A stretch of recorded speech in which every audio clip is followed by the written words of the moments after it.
여러분이 보내주신 자료들, 정말 흥미롭게 봤습니다. 서부 T&D. 솔직히 처음엔 그냥 땅 부자 회사 그런 건 줄 알았어요. 이름도 좀 그렇고요. 근데 읽다 보니까 이건 뭐 거의 금융 마술에 가까운 얘기더라고요. 현재 시가총액이 1조 1,400억 원이라는데 자료들은 이게 뭐 시작에 불과하다 이렇게 말하고 있네요. 네, 맞습니다. 딱 제대로 보셨네요. 보내주신 자료들이 공통적으로 하는 얘기가 바로 그 정체성의 변화거든요. 시장이 이 서부 T&D를 더 이상 그냥 창고에 쌓아둔 땅으로 보는 게 아니라는 거죠. 그 땅을 가지고 뭘 만들고 또 어떻게 돈의 흐름을 만들어내는지 그 사업 능력을 보기 시작했다는 겁니다. 그래서 자료에서 계속 가치 재평가, 즉 리레이팅이라는 단어가 나오는 거고요. 리레이팅. 단순 자산주에서 초대형 디벨로퍼로의 변신. 좋습니다. 그럼 지금부터 이 자료들을 바탕으로 서부 T&D의 1조 1,400억 원이라는 가치가 과연 합당한지, 그리고 그 성장을 이끄는 엔진은 대체 무엇인지 한번 깊이 파고들어 보겠습니다. 자, 그럼 먼저 현재 이 회사의 든든한 현금 창출원 캐시카우부터 한번 보죠. 서울의 심장부 용산에 있는 서울 드래곤시티 호텔. 객실이 1,700개라고요? 이게 상상이 잘 안 되는 규모인데 자료를 보니까 여기가 지금 역대급 호황이라고요? 네, 그렇습니다. 호텔업의 상태를 볼 때 핵심 지표가 두 개가 있어요. 바로 OCC, 객실 점유율하고 ADR, 평균 객실 단가입니다. 네, OCC랑 ADR. 네, OCC는 당이 얼마나 찼냐 이거고 ADR은 그 팔린 방의 평균 가격을 말하는 건데요. 자료에 따르면 뭐 중국인 무비자 환승 같은 정책 덕분에 외국인 관광객이 엄청 몰려들면서 드래곤시티 OCC가 주말엔 90%, 평일에도 80%를 넘나들어요. 거의 만실인 거죠. 잠깐만요. 80에서 90%면 거의 팔 수 있는 방은 다 팔고 있다는 거잖아요? 그럼 여기서 어떻게 돈을 더 벌죠? 이미 한계에 온 거 아닌가요? 객실 단가 올리는 게? 그게 말처럼 쉬운가요? 바로 옆에 경쟁 호텔도 많을 텐데. 아주 예리한 질문이십니다. 바로 그 지점이 이 호텔 사업의 진짜 잠재력을 보여주는 부분이에요. 자료들은 지금 드래곤시티가 수량의 게임에서 가격의 게임으로 넘어가는 변곡점에 있다고 분석하거든요. 수량에서 가격으로? 네. 방이 비어있을 때는 고객 한 명이라도 더 받으려고 가격 경쟁을 해야 하잖아요. 근데 이렇게 방이 꽉 차버리면 호텔이 완벽한 갑의 위치에 서게 됩니다. 더 비싼 값을 내겠다는 고객만 골라받을 수 있는 아주 강력한 가격 결정력이 생기는 거죠. 수요가 공급을 완전히 압도해버리니까 이제 부르는 게 값이 되는 구조로 가는군요. 바로 그겁니다. 한 리서치 자료 시뮬레이션이 되게 재밌는데 ADR, 그러니까 평균 객실 단가가 딱 1만 원만 올라도요. 연간 영업이익이 약 60억 원이나 늘어난다고 해요. 60억 원이나요? 1만 원 올랐는데. 네, 왜냐하면 뭐 청소비나 인건비 같은 추가 비용은 거의 없잖아요. 그러니까 올라간 가격이 그냥 그대로 이익으로 꽂히는 거죠. 이걸 영업 레버리지 효과라고 하는데 지금 드래곤시티가 딱 이 고부가가치 구간에 진입했다는 게 자료들의 공통된 분석입니다. 단순히 방을 파는 게 아니라 가치를 파는 단계로 넘어갔다는 말씀이시네요. 자료에 나온 지갑 점유율이라는 표현도 그래서 나온 거군요. 호텔 브랜드 4개를 한 곳에 다 모아서 뭐 배낭여행객부터 국빈 VVIP까지 싹 다 흡수하겠다 이런 전략? 맞습니다. 그랜드 머큐, 노보텔 스위트, 노보텔, 이비스 스타일까지 한 건물 안에서 5성급부터 3성급까지 다 있으니까요. 가격대랑 컨셉이 다른 선택지를 다 주니까 고객이 굳이 다른 데를 찾아볼 이유가 없어지는 거죠.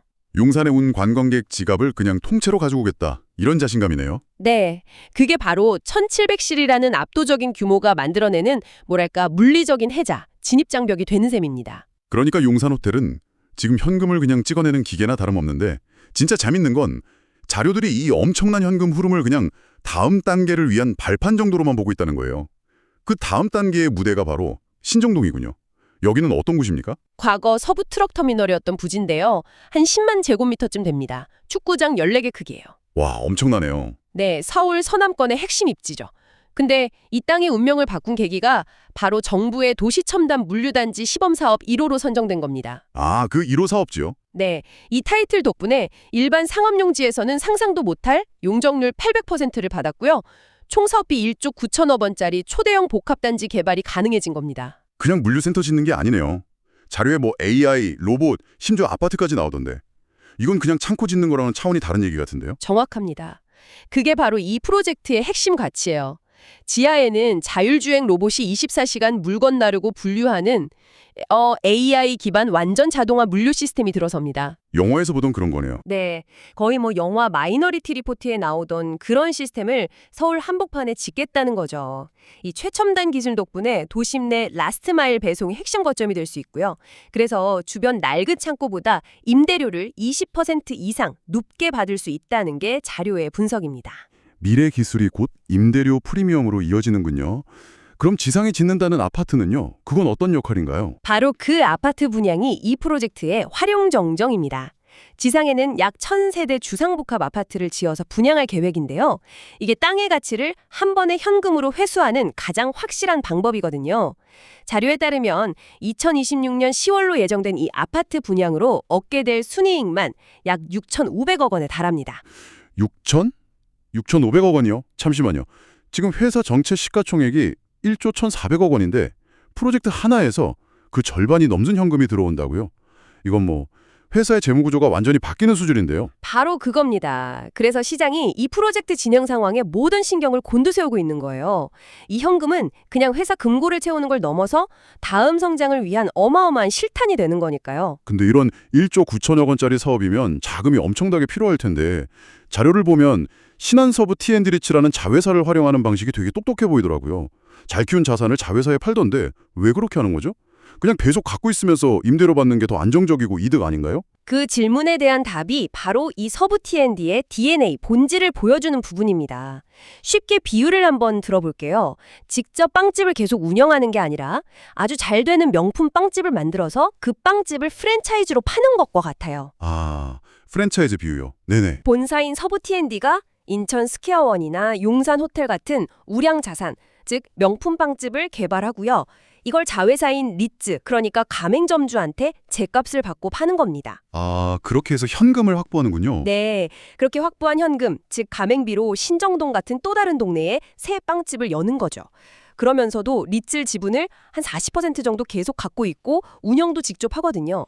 그러니까 매각한 자산에서 나오는 배당금이나 운영 수익, 일종의 로열티는 계속 챙기는 겁니다. 와, 위험은 분산시키고 성장 속도는 확 높이는 전략이네요. 그렇죠. 개발이익은 현금으로 회수하고 운영 수익은 지분으로 계속 챙기고 그 현금으로 또 다른 대발을 하는 완벽한 선순환 구조를 만든 거죠. 그 선순환 구조, 이론적으로는 완벽해 보이는데요. 근데 자산을 계속 자회사에 넘기다 보면 정작 모회사인 서부 T&D는 껍데기만 남는 거 아니냐 이런 걱정도 들거든요. 아, 좋은 지적이십니다. 자료들에서도 그 부분을 잠재적 리스크로 다루고는 있어요. 하지만 핵심은 서부 T&D가 리츠의 최대 주주, 지분 약 40%를 가진 최대 주주로서 여전히 강력한 통제권을 행사한다는 점입니다. 아, 지배력은 유지를 한다. 네, 자산관리회사 AMC도 직접 갖고 있어서 운영 주도권도 안 놓치고요. 즉, 소유권은 넘기되 그 자산이 만드는 가치는 지분과 운영권으로 계속 지배하는 구조인 거죠. 자료에서는 다음 유동화 자산으로 용산의 노보테로테를 꼽고 있는데 만약 노보테를 한 6,300억 원의 리츠로 넘기면 대출금 빼고도 약 1,800억 원의 순현금이 또 들어올 걸로 보고 있어요. 결국 이 스폰서 리츠 구조가 중요한 이유가 단순히 자금 조달을 넘어서 회사의 본질을 제조업과 금융업의 하이브리드로 바꾸기 때문이군요. 부봉사를 만들어서 이걸 금융상품으로 유동화하는 이중 엔진을 갖게 되는 거네요. 정확합니다.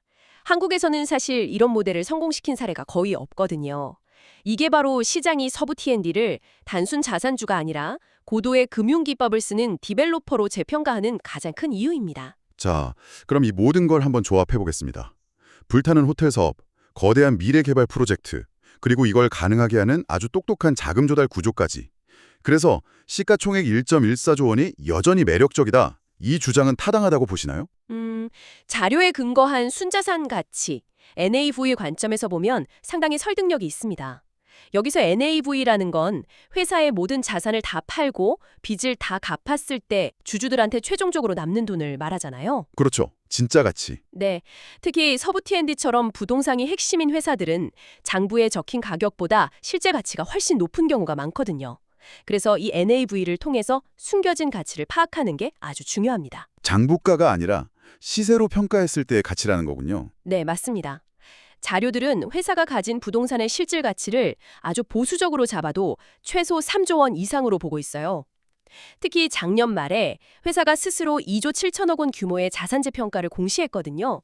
이건 시장에 대고 우리 회사 장부상 가치 말고 진짜 가치는 이 정도입니다라고 공식적으로 알린 신호탄으로 볼 수 있죠. 3조 원짜리 회사가 지금 1.14조 원에 거래되고 있다? 네, 그러니까 여전히 상승 여력이 크다는 분석이 지배적일 수밖에 없는 겁니다. 물론 위험 요인도 있겠죠. 이렇게 장밋빛 전망만 있는 건 아닐 텐데요. 우리가 좀 냉정하게 봐야 할 체크 포인트는 뭐가 있을까요? 자료에서는 크게 세 가지를 꼽습니다. 첫째는 역시 금리 변동성입니다. 지금 한 1.4조 원 규모의 차입금이 있기 때문에 금리가 오르면 이자 비용 부담으로 바로 이어지거든요. 1%만 올라도 140억 원이네요. 그렇죠. 그런데 이 부분에 대해 자료들은 리스크가 좀 제한적이라고 평가해요. 왜냐하면 회사가 가진 우량 자산의 담보 가치가 워낙 높아서 시중 금리보다 훨씬 낮은 4%대 초반에 안정적인 고정금리로 자금을 조달하고 있기 때문입니다. 그래도 거시경제 불확실성은 계속 봐야 할 변수임은 분명하죠. 두 번째는 역시 신정동 프로젝트의 성공 여부, 특히 분양 성적이겠네요. 맞습니다. 신정동 아파트 분양이 성공해야 계획했던 6,500억 원 현금 흐름이 완성되는 거니까요. 최근 부동산 경기가 좀 변수이긴 한데 그래도 자료들은 서울 시내 특히 역세권 대단지 신축 아파트 수요는 여전히 탄탄하다. 이렇게 긍정적으로 보고 있습니다. 그리고 마지막은요? 마지막으로 이렇게 벌어들인 돈을 주주들한테 어떻게 돌려줄 것인가.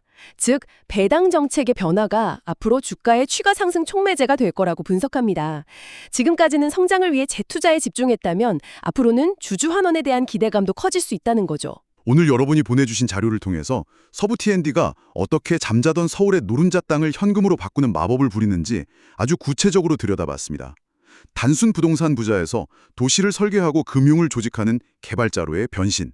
이게 핵심이네요. 네, 맞습니다. 용산이라는 아주 장력한 현재, 그리고 신정동이라는 폭발적인 미래, 여기에 리츠라는 영리한 금융 도구가 맞물려 돌아가는 하나의 거대한 톱니바퀴 같은 이야기였습니다. 그리고 모든 자료가 공통적으로 딱 지목하는 시점이 있죠. 바로 2026년 10월로 예정된 신정동 분양 공고입니다. 그 순간이 이 모든 이야기의 정점이자 회사의 가치가 추정이 아닌 실제 숫자로 증명되는 가장 중요한 이벤트가 될 거라고 예측하고 있습니다. 오늘 분석은 여기까지입니다. 마지막으로 이 자료들을 보면서 이런 질문을 한번 던져보는 것도 재미있을 것 같습니다. 서부 T&D가 개발한 우량 자산을 계속해서 자회사인 리츠로 넘기는 이 선순환 구조가 계속된다면 미래의 이 서부 T&D라는 회사의 본질은 과연 무엇으로 남게 될까요? 부동산을 직접 소유하고 운영하는 전통적인 개발 회사일까요? 아니면 우량 부동산이라는 상품을 끊임없이 만들어서 금융시장에 공급하는 뭐랄까 공장을 소유한 투자 지주회사가 될까요? 여러분의 생각은 어떠신가요?